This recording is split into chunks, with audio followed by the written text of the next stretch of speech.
ওম শান্তি। আজি 7-3-2025 বৰ্ষৰ প্ৰাতঃ মুৰলী। ওম শান্তি। বাপ দাদা মধুবন। আজি বাবাই কৈছে, মৰমৰ সন্তানসকল, এইখন অনাদি অবিনাশী ৰচি থোৱা ড্ৰামা। ইয়াত যিটো দৃশ্য পাৰ হৈ গ'ল সেয়া আকৌ কল্পৰ পাছতহে পুনৰাবৃত্তি হ'ব। সেয়েহে সদায় নিশ্চিন্ত হৈ থাকা। প্ৰশ্ন: এইখন সৃষ্টি নিজৰ তমোপ্ৰধান অৱস্থাত আহি উপনীত হৈছে। ইয়াৰ লক্ষণবোৰ কি? উত্তৰ: দিনে প্ৰতিদিনে উপদ্ৰৱ হৈ থাকে। কিমান ভয়ংকৰ হৈ গৈ আছে। চোৰে কেনেকৈ মাৰপিট কৰি লুটি লৈ যায়। আবতৰীয়া বৰষুণ হৈ থাকে। কিমান লোকচান হৈ যায়। এই সকলোবোৰ হৈছে তমোপ্ৰধান অৱস্থাৰ লক্ষণ। তমোপ্ৰধান প্ৰকৃতিয়ে দুখ দি থাকে। তোমালোক সন্তানসকলে ড্ৰামাৰ ৰহস্যক জানা, সেয়েহে কোৱা, একো নতুন নহয়। ওম শান্তি। এতিয়া তোমালোক সন্তানসকলৰ ওপৰত জ্ঞানৰ বৰ্ষা হৈ আছে। তোমালোক হৈছা সংগমযোগী আৰু বাকী যি মনুষ্য আছে সকলো কলিযোগী। বৰ্তমান সময়ত জগতত অনেক মত মতান্তৰ আছে। তোমালোক সন্তানসকলৰটো হৈছে এটাই মত, যিটো ভগৱানৰ পৰাই পোৱা যায়। সেই লোকসকলে ভক্তি মাৰ্গত জপ তপ তীৰ্থ আদি যি কৰে, তেওঁলোকে ভাবে যে এই সকলো ৰাস্তা ভগৱানক পোৱাৰ বাবেই। এনেকৈ কয় যে ভক্তিৰ পাছতহে ভগৱান প্ৰাপ্তি হ'ব। কিন্তু তেওঁলোকে এইটো নাজানে যে ভক্তি কেতিয়া আৰম্ভ হয় আৰু কেতিয়ালৈকে চলি আছে। কেৱল কৈ দিয়ে যে ভক্তিৰ দ্বাৰা ভগৱানক পাবা, সেয়েহে অনেক প্ৰকাৰৰ ভক্তি কৰি আহিছে। এইটো নিজে বুজি পায় যে পৰম্পৰাগতভাৱে আমি ভক্তি কৰি আহিছো। এদিন নিশ্চয় ভগৱানক পাম। কোনোবা নহয় কোনোবা ৰূপত ভগৱানক পাম। ভগৱানে কি কৰিব? নিশ্চয় সদ্গতি দিব, কিয়নো তেওঁ হয়েই সকলোৰে সদ্গতিদাতা। যদিও ভিন্ন ভিন্ন মহিমা গায়, কয় যে ভগৱান পতিত পাৱন, জ্ঞানৰ সাগৰ, কিন্তু ভগৱান কোন, কেতিয়া আহিব এয়াও নাজানে। জ্ঞানৰ দ্বাৰাই সদ্গতি হয়। এইটোও জানে যে ভগৱান নিৰাকাৰ। যেনেকৈ আমি আত্মা সকলো নিৰাকাৰ, পাছত শৰীৰ লওঁ, আমি আত্মা সকলো পিতাৰ লগত পৰমধাম নিবাসী হওঁ। আমি ইয়াৰ বাসিন্দা নহয়। ক'ৰ বাসিন্দা সেইটো যথাৰ্থ ৰীতিৰে নকয়। কোনোবাইতো ভাবে আমি স্বৰ্গলৈ গুচি যাম। এতিয়া পোনে পোনে স্বৰ্গলৈতো কোনেও যাব নোৱাৰে। কোনোবাই আকৌ কয় যে পৰম জ্যোতিত বিলীন হৈ যাম। এনেকৈ কোৱাটোও ভুল। আত্মাক বিনাশী কৰি দিয়ে, মোক্ষও পাব নোৱাৰি। যিহেতু এনেকৈ কয় যে পূৰ্ব নিৰ্ধাৰিত ড্ৰামা, এই চক্ৰ ঘূৰি থাকে। ইতিহাস ভূগোল পুনৰাবৃত্তি হয়, কিন্তু চক্ৰ কেনেকৈ ঘূৰে এইটো নাজানে। চক্ৰকো নাজানে, ঈশ্বৰকো নাজানে। ভক্তি মাৰ্গত কিমান হাবাথুৰি খায়। ভগৱান কোন এয়া তোমালোকে জানা। ভগৱানক পিতা বুলিও কয়, তেন্তে বুদ্ধিত উদয় হ'ব নালাগে জানো? লৌকিক পিতাও আছে, তথাপি আকৌ আমি তেওঁক স্মৰণ কৰোঁ। গতিকে দুজন পিতা হৈ গ'ল, লৌকিক আৰু পাৰলৌকিক। সেই পাৰলৌকিক পিতাক লগ পাবলৈ ইমান ভক্তি কৰে। তেওঁ পৰলোকত থাকে। নিৰাকাৰী সৃষ্টিও নিশ্চয় আছে। তোমালোকে ভালদৰে জানা, মনুষ্যই যি কৰে এয়া সকলো হৈছে ভক্তি মাৰ্গ। ৰামৰাজ্যত ভক্তিয়ে কৰি আহিছে। জ্ঞান থাকিব নোৱাৰে। ভক্তিৰ দ্বাৰা কোনেও সদ্গতি হ'ব নোৱাৰে। সদ্গতি কৰোঁতা পিতাক স্মৰণ কৰিলে নিশ্চয় তেওঁ কেতিয়াবা আহি সদ্গতি কৰিব। তোমালোকে জানা যে এইখন একেবাৰে তমোপ্ৰধান সৃষ্টি। সতোপ্ৰধান আছিল, এতিয়া তমোপ্ৰধান। কিমান উপদ্ৰৱ হৈ থাকে। বহুত ভয়ানক হৈ গৈ আছে। চোৰেও লুটি থাকে। কেনেকৈ মাৰপিট কৰি চোৰে ধন লুটি লৈ যায়। এনেকুৱা ঔষধ আছে যিবোৰ নাকত দি অচেতন কৰি দিয়ে। এয়া হৈছে ৰাৱণ ৰাজ্য। এইখন বহুত ডাঙৰ বেহদৰ খেল। ইয়াৰ পুনৰাবৃত্তি হ'বলৈ ৫,০০০ বছৰ লাগে। খেলো ড্ৰামাৰ নিচিনা নাটক বুলি কোৱা নহ'ব। নাটকত কোনোবা ভাৱৰীয়া বেমাৰত পৰিলে সাল সলনি কৰি লয়। ইয়াততো এনেকুৱা কথা হ'ব নোৱাৰে। এইখনটো হৈছে অনাদি ড্ৰামা। ধৰি লোৱা কোনোবা বেমাৰত পৰিল, তেতিয়া ক'ব এনেকৈ বেমাৰ হোৱাৰ ভূমিকাও ড্ৰামাত আছে। এইখন অনাদি পূৰ্ব নিৰ্ধাৰিত। আন কাৰোবাক তোমালোকে ড্ৰামা বুলি ক'লে বিবুদ্ধিত পৰিব। তোমালোকে জানা যে এইখন বেহদৰ ড্ৰামা। কল্পৰ পাছত আকৌ এই ভাৱৰীয়াসকলেই থাকিব। যেনেকৈ এতিয়া বৰষুণ আদি হয়, কল্পৰ পাছত পুনৰ এনেকৈয়ে হ'ব। এই উপদ্ৰৱেই হ'ব। তোমালোক সন্তানসকলে জানা, জ্ঞানৰ বৰষুণটো সকলোৰে ওপৰত পৰিব নোৱাৰে, কিন্তু এই আৱাজ সকলোৰে কাণত অৱশ্যে পৰিব যে জ্ঞান সাগৰ ভগৱানৰ আগমন হৈছে। তোমালোকৰ মুখ্য হৈছে যোগ। জ্ঞানো তোমালোকে শুনা। বাকী বৰষুণটো গোটেই জগততেই হয়। তোমালোকৰ যোগৰ দ্বাৰা স্থায়ী শান্তি হৈ যায়। তোমালোকে সকলোকে শুনোৱা যে স্বৰ্গ স্থাপনা কৰিবলৈ ভগৱানৰ আগমন হৈছে। কিন্তু এনেকুৱাও বহুত আছে যিয়ে নিজকেই ভগৱান বুলি ভাবি লয়। তেনেস্থলত তোমালোকৰ কথা আকৌ কোনে মানিব? সেইকাৰণে পিতাই বুজায়, কোটিৰ ভিতৰত কোনোবা ওলাব। তোমালোকৰ মাজতো ক্ৰম অনুসৰি জানে যে ভগৱান পিতাৰ আগমন হৈছে। পিতাৰ পৰাতো উত্তৰাধিকাৰ ল'ব লাগে নহয়। কেনেকৈ পিতাক স্মৰণ কৰিব লাগে সেয়াও বুজাইছে। নিজক আত্মা বুলি বুজা। মনুষ্যটো দেহ অভিমানী হৈ গৈছে। পিতাই কয়, মই আহোঁৱেই তেতিয়া, যেতিয়া সকলো মনুষ্য আত্মা পতিত হৈ যায়। তোমালোক কিমান তমোপ্ৰধান হৈ গৈছা। এতিয়া মই আহিছোঁ তোমালোকক সতোপ্ৰধান কৰি তুলিবলৈ। কল্প পূৰ্বেও মই তোমালোকক এনেকৈ বুজাইছিলোঁ। তোমালোক তমোপ্ৰধানৰ পৰা সতোপ্ৰধান কেনেকৈ হ'বা? কেৱল মোক স্মৰণ কৰা। মই তোমালোকক নিজৰ আৰু ৰচনাৰ পৰিচয় দিবলৈ আহিছোঁ। সেই পিতাক ৰাৱণ ৰাজ্যত সকলোৱে স্মৰণ কৰেই। আত্মাই নিজৰ পিতাক স্মৰণ কৰে। পিতা হয়েই অশৰীৰী, বিন্দু নহয় জানো? তেওঁৰ আকৌ নাম ৰখা হৈছে। তোমালোকক শালগ্ৰাম বুলি কোৱা হয় আৰু পিতাক শিৱ বুলি কোৱা হয়। তোমালোক আত্মাসকলে শৰীৰ অনুসৰি নাম পোৱা। পিতাটো হয়েই পৰমাত্মা। তেওঁ শৰীৰটো ল'ব নালাগে। এওঁৰ অৰ্থাৎ ব্ৰহ্মাৰ শৰীৰত প্ৰৱেশ কৰিছে। এয়া ব্ৰহ্মাৰ শৰীৰ। তেওঁক শিৱ বুলি কোৱা নহ'ব। আত্মা নামটো তোমালোকৰ আছেই। আকৌ তোমালোক শৰীৰত আহা। সেই পৰম আত্মা হৈছে সকলো আত্মাৰ পিতা। গতিকে সকলোৰে দুজন পিতা হৈ গ'ল। এজন নিৰাকাৰ, এজন সাকাৰ। এওঁক আকৌ অলৌকিক বিস্ময়কৰ পিতা বুলি কোৱা হয়। কিমান অনেক সন্তান আছে, মনুষ্যই এইটো বুজি নাপায়। ইমান অনেক প্ৰজাপিতা ব্ৰহ্মা কুমাৰ কুমাৰী আছে, এওঁলোক কোন? এইটো কেনেধৰণৰ ধৰ্ম? বুজিব নোৱাৰে।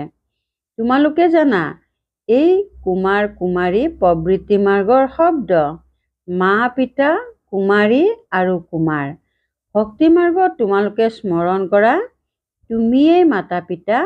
এতিয়া তোমালোকে মাতা পিতাক পাইছা। তোমালোকক তুলি লৈছে। সত্য যুগত তুলি লোৱা নহয়। তাত তুলি লোৱাৰ নামেই নাই। এই শব্দটি ইয়াত আছে। সেয়া হৈছে হদৰ পিতা। এওঁ হৈছে বেহদৰ পিতা। বেহদৰ তুলি লোৱা কাৰ্য। এইটো বুজিবলগীয়া অতি গূঢ় ৰহস্য। তোমালোকে কাকো যথা ৰীতিৰে নুবুজোৱা। প্ৰথমে ভিতৰলৈ কোনোবা আহি যদি সোধে, গুৰুৰ দৰ্শন কৰিবলৈ আহিছোঁ, তেতিয়া ক'বা যে এয়া কোনো মন্দিৰ নহয়। ফলকত চাওক কি লিখা আছে। ব্ৰহ্মা কুমাৰ, ব্ৰহ্মা কুমাৰী অনেক আছে। এই সকলোবোৰ প্ৰজাপিতাৰ সন্তান হৈ গ'ল। প্ৰজাটো আপোনালোকো হয়। ভগৱানে সৃষ্টি ৰচনা কৰে। ব্ৰহ্মা মুখ কমলৰ দ্বাৰা আমাক ৰচনা কৰিছে। আমি হৈছোৱেই নতুন সৃষ্টিৰ, আপোনালোক পুৰণি সৃষ্টিৰ। সংগম যুগত নতুন সৃষ্টিৰ হ'বলগীয়া হয়। এয়া হৈছে পুৰুষোত্তম হোৱাৰ যুগ। তোমালোক সংগম যুগত আছা, তেওঁলোক কলি যুগত আছে। যেন বিভাজন হৈ গ'ল। আজিকালি চোৱা কিমান বিভাজন আছে। প্ৰত্যেক ধৰ্মৰ লোকে ভাবে আমি নিজৰ প্ৰজাক চম্ভালিম, নিজৰ ধৰ্মক, নিজৰ সমগোত্ৰীয়সকলক সুখত ৰাখিম। সেইকাৰণে প্ৰত্যেকে কয় আমাৰ ৰাজ্যৰ পৰা এইটো বস্তু যাতে বাহিৰলৈ নাযায়। আগতেতো ৰজাৰ গোটেই প্ৰজাৰ ওপৰত হুকুম চলিছিল। ৰজাক মা-বাপ অন্নদাতা বুলি কৈছিল। এতিয়াতো কোনো ৰজা-ৰাণী নাই। বেলেগ বেলেগ খণ্ড হৈ গ'ল। কিমান উপদ্ৰৱ হৈ থাকে। অকস্মাত বানপানী আহি যায়, ভূমিকম্প হৈ থাকে। এই সকলোবোৰ হৈছে দুখদায়ক মৃত্যু।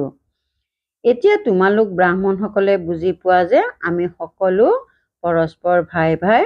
গতিকে আমি পৰস্পৰ বহুত মৰমেৰে মিলা প্ৰীতিৰে থাকিব লাগে। আমি এজন পিতাৰ সন্তান, সেয়েহে নিজৰ মাজত বহুত মৰম চেনেহ থকা উচিত। ৰাম ৰাজ্যত সিংহ ছাগলী যি একেবাৰে দুৰ্ঘোৰ শত্ৰু, সিহঁতেও একেলগে জলপান কৰে। ইয়াততো চোৱা ঘৰে ঘৰে কিমান কাজিয়া, দেশসমূহৰ মাজত কাজিয়া, অনেক মদ হোৱা বাবে নিজৰ মাজতে কাজিয়া কৰে। এতিয়া তোমালোকে জানা যে আমি সকলোৱে অনেকবাৰ পিতাৰ পৰা উত্তৰাধিকাৰ লৈছো, আকৌ হেৰুৱাইছো, অৰ্থাৎ ৰাৱণৰ ওপৰত জয়ী হওঁ আৰু পুনৰ পৰাজিত হওঁ। এজন পিতাৰ শ্ৰীমতত আমি বিশ্বৰ মালিক হৈ যাওঁ। সেইকাৰণে তেওঁক উচ্চতকৈও উচ্চ ভগৱান বুলি কোৱা হয়। সকলোৰে দুখহৰ্তা সুখকৰ্তা বুলি কোৱা হয়। এতিয়া তোমালোকক সুখৰ মাৰ্গদৰ্শন কৰাই আছে। তোমালোক সন্তানসকল পৰস্পৰ মিলা প্ৰীতিৰে থকা উচিত। জগতত সকলো পৰস্পৰ লুণীয়া পানীৰ দৰে। ইজনে সিজনক মাৰিবলৈ দেৰি নকৰে। তোমালোক ঈশ্বৰীয় সন্তান হোৱা, সেয়েহে মিলা প্ৰীতিৰে থকা উচিত। তোমালোকে ঈশ্বৰীয় সন্তান দেৱতাসকলতকৈও উচ্চ হৈ গ'লা। তোমালোক পিতাৰ কিমান সহায়কাৰী হোৱা। পুৰুষোত্তম কৰি তোলাত তোমালোক সহায়ক হোৱা। গতিকে অন্তৰত এইটো উদয় হ'ব লাগে, আমি পুৰুষোত্তম। তেন্তে আমাৰ মাজত সেই দৈবী গুণ আছেনে? আসুৰী গুণ থাকিলেতো পিতাৰ সন্তান বুলি ক'ব নোৱাৰে। সেইকাৰণে কোৱা হয় সৎগুৰুৰ নিন্দা কৰোতাজনে পাৰ পাব নোৱাৰে। সেই কলিযুগৰ গুৰুৱে আকৌ এয়া নিজৰ কাৰণে কৈ মনুষ্যক ভয়ভীত কৰি দিয়ে। সেয়েহে পিতাই সন্তানসকলক বুজায়, সুসন্তান সেইসকল যিয়ে পিতাৰ নাম উজ্জ্বল কৰে, মিলা প্ৰীতিৰে থাকে। পিতাই সদায় কয় মিলা প্ৰীতিৰে থাকিবা, লুণীয়া পানী হৈ পৰস্পৰ কাজিয়া নকৰিবা। তোমালোক ইয়াত মিলা প্ৰীতিৰে থাকিব লাগে। পৰস্পৰ অতি মৰম চেনেহ থাকিব লাগে, কিয়নো তোমালোক ঈশ্বৰৰ সন্তান নহয় জানো? ঈশ্বৰ অতিকৈ মৰমীয়াল, সেইবাবেতো তেওঁক সকলোৱে স্মৰণ কৰে। গতিকে তোমালোকৰ পৰস্পৰ বহুত মৰম চেনেহ থকা উচিত। নহ'লে পিতাৰ সন্মানহানি কৰোৱা। ঈশ্বৰৰ সন্তান পৰস্পৰ লুণীয়া পানী কেনেকৈ হ'ব পাৰে? তেতিয়া পদ কেনেকৈ পাব পাৰিব? পিতাই বুজায় যে পৰস্পৰ মিলা প্ৰীতিৰে থাকিবা। লুণীয়া পানী হ'লে একোৱেই ধাৰণ নহ'ব। যদি পিতাৰ নিৰ্দেশনা মতে নচলা, তেন্তে উচ্চ পদ কেনেকৈ পাবা? দেহ অভিমানত আহিলেহে পৰস্পৰ কাজিয়া কৰে। দেহী অভিমানী হ'লে কোনো হাই কাজিয়া নহয়। ঈশ্বৰ পিতাক পাইছা যেতিয়া দৈবী গুণো ধাৰণ কৰিব লাগে।